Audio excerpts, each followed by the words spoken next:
Hi everyone, David Aragona and Mike Beer here taking a look at one of the graded stakes races on the King's Plate undercard this Saturday at Woodbine. Race 8 on their stacked multi-stakes day card is the Grade 2 Canadian. This one going a mile and a 16th on the inner turf course for the older fillies and mares. That EP turf course is now back open, but they're still going to run the Canadian on the inner this year, so it will be a two-turn race. We've got 7 entered for this race, Mike, and when just kind of scan down this field, I think your eyes are immediately going to go to the number 6 Proctor Street because she's a proven commodity in these graded stakes races. And I think class is a big question mark for a lot of the contenders lining up against her here. Yeah, there's no doubt about it. Yeah, she's probably not, true grade 1 quality turf horse, but she's pretty close. She's a good horse, and she shows up and runs every time too. So it's not like you expect her. It's not like you have worries about her, transferring her form up to Canada. I mean, she's just a good horse, a good starting point for this race. I think the morning line probably got it right. I think the 4 and the 6 would be the 2 favorites here.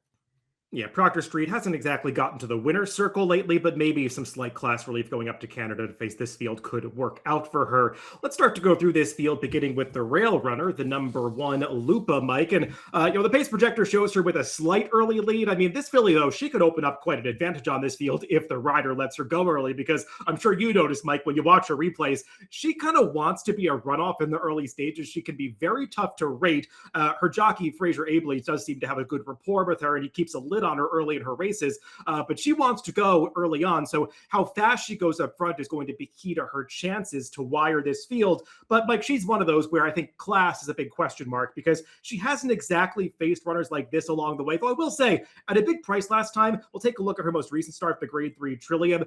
This was, of course, over the all-weather surface, but she does step up at 12-1 this day and almost wires this field. You can kind of see in the late stages, she's trying to battle back, and I think the winner almost surprised her coming down the center of the track late.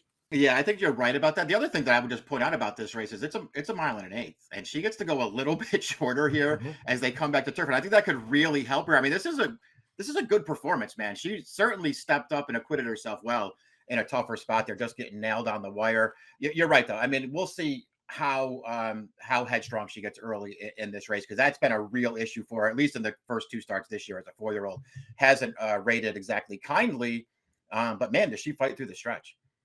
The number 2 is War Painter. This horse is going out for the dangerous Kevin Attard barn. But, I think this one's going to need to step it up from a class and speed figure standpoint because she hasn't really run too many races that would put her in the winner's circle in a spot like this. She's also going back to the turf. It seems like she handles turf and synthetic equally as well. She ran pretty well off the layoff 2 back to get the job done. That was kind of a stamina sapping race where they went quickly early and it was kind of a war of attrition to the end. I just wish she had shown more life in her most recent start. Yeah, I agree. Yeah, it didn't run well last time, and now they're going to step her up into an even tougher spot. I'm with you on the surface thing. I mean, it feels like she's probably just as good on turf as she is on the all-weather, but I don't know that her turf form makes her a contender in here. Number 3, Awesome Sauce, is a relatively lightly raced 4-year-old coming into this race, making just the 8th start of her career. She's coming off a stakes victory last time out, though that was against Ohio breds, taking advantage of her state bred status. That day, made a big run from the back of the pack and looked good doing so to win going away at the end, but this is obviously a much tougher spot. But this horse has faced off against some decent rivals in the past. Pretty Picture, who won that allowance race 3 back at Keeneland. She's got some graded stakes credentials. She faced a stakes field 2 back in the mile-and-a-half Kirtana. It's unclear that Awesome Sauce really wants to go that far. So I think we're still learning who this filly is. Yeah, I didn't like the idea of stretching her out to a mile-and-a-half 2 back, and it didn't work. Her surrounding form is pretty good. I'm with, listen, she beat a pretty weak field last time, but did it once again very convincingly. What I really like about her, David, is her 2 races, her 2 wins at Fairgrounds early this year. Very impressive. And I just like the fact that even though she doesn't have a ton of early speed, she's never really outrun in her races, and she moves early. She gets herself into position by the time the field gets to the top of the stretch, and she finishes, man. She hasn't run a fast race yet. This is a really good test for her. But if she's going to get overlooked a little bit in here, I could bet a few dollars on this horse. We should mention Joe Sharp has sent some pretty live runners up to Canada so far at this Woodbine meet, 7 out of 10 in the exacta. The number 4 is Eponine, and she is another Kevin Attard runner in this race, the more fancied of the pair. And Mike, she made her U.S. debut in the Lake Placid as a 3-year-old last year at Saratoga and did pretty well, and she finished 3rd to some decent runners that day. Was off for a long time after that, but resurfaced in this new barn for Mike Rapoli and ran well in a couple races at Saratoga. Saratoga just missed in an allowance race. And then last time, we'll take a look at the stretch run of her getting the job done at the first level allowance condition. I thought she got a great trip and set up this day. They went fast up front. She was kind of in this solo trip, sitting in mid-pack before pouncing on the leaders. She's moving in the right direction, but I felt like she might need another subtle step forward to beat this field. Yeah, I kind of feel the same way. I mean, I don't want to really knock her. She's still lightly raced and she's improving and she does run well in this race, but I'm kind of with you. I mean, ultimately, she just got a great trip in this race and maybe just took advantage a little bit. I can't say that I loved her first two stateside starts, but they were separated by a pretty long layoff. And she certainly took a little step forward last time. The number 5, Queen's Command. She is a 7-year-old coming in here, switching out of the Joe Sharp barn, moving into Katerina Vasilyeva, who's had a pretty good Woodbine meet so far, winning at about 33%. Mike, I just wish that she had showed a little more finish in her recent turf races. I watched the last one at Ellis Park, where it seemed like she was traveling really well around the far turn, but as soon as she came under pressure, there just wasn't much response there. She was kind of one-paced, and that's kind of how it looks going back over her last several races. So I wonder if she's going to have the turn of foot necessary to win at this level. Yeah, I just don't. Yeah, that's my problem with it too. I mean, there are a couple of races on the go back that I guess would give her a chance in here. I don't like anything she's done so far as a 7-year-old.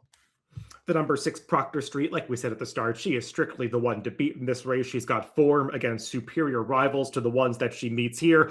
I know she's coming off one of the worst results of her career when she finished 7th in the Della Rose last time, Mike, but the trip just didn't work out from the start. She actually broke really well, and I think maybe the jock made a slight tactical error by taking her as far back as he did early because she got steadied at the back of the pack, got rank after that. The pace wasn't fast. They sprinted home, so she really had no chance after the first quarter mile of that race. Her prior form, it just makes her pretty appealing against this field because she's held her own against tougher company than what she's meeting here. She's got to get some pace ahead of her, but if she does, she's going to be tough. Yeah, she's going to be tough to beat in here. I do think she's again, of the two favorites, I think she's the one that I would prefer, and I think she's the clear horse to beat in here. It's funny, David, I was going to say too, because as you mentioned, she doesn't win a ton, or at least she hasn't been winning a ton recently.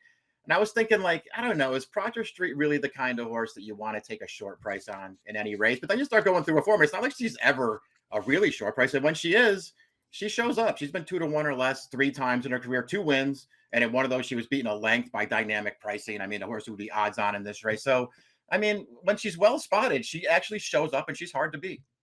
Yeah, maybe the inner turf course will work better for her than maybe the outer turf course would have at Woodbine because she's got a really quick turn of foot and sometimes her burst of speed doesn't really last that long. So maybe a shorter stretch of this inner turf course could benefit Proctor Street. The number 7 is Power of Destiny. She got the job done too back at Woodbine, going this distance on the inner. So she's got some experience doing this.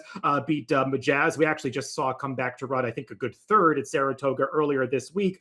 Last time out, Mike, the Power of Destiny went to Saratoga for trader Jamie Begg and made a move to take over in mid-stretch, got run down at the end. The race was kind of falling apart in the late stages, so it feels like she's improved recently on the turf, but this is another step up for her. It is. We'll see if she can handle it. I will say her last 2 turf starts are both pretty good. I mean, she got the best trip in the race when she won up here 2 starts back, and that certainly wasn't the case last time, as you mentioned. Just maybe moved a little too soon, maybe kept a little too close to a good pace there. The winner came from last and ran those horses down late.